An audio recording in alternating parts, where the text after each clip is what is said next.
Hello and welcome to Football Heretics.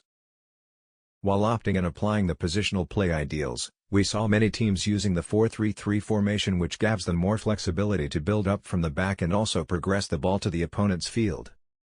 Defending teams figured out a solution by adapting a new form of the narrow mid to low block 4-4-1-1 to close the space between the lines and constantly press the deep-lying midfield or the orchestrator, who is the most important member to dictate the game and control the tempo.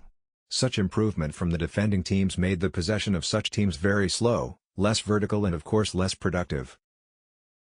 What then happened is that Pep Guardiola, one of the pioneers of the positional play of our era, made a slight modification with a huge impact by asking his fullbacks to leave the wide areas and move slightly inside.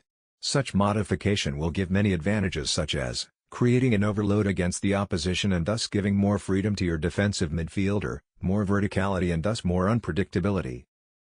Then Guardiola took this to another level by reimagining the double pivot and moving his fullback to central areas alongside his natural defensive midfielder.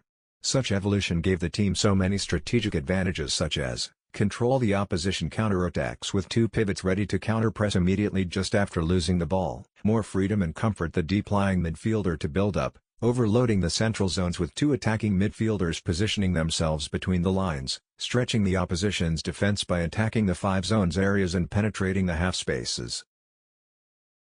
If the opposing team try to press high, their defensive midfield will be outnumbered and their fullbacks will be facing a 1 versus 1 against a deadly winger.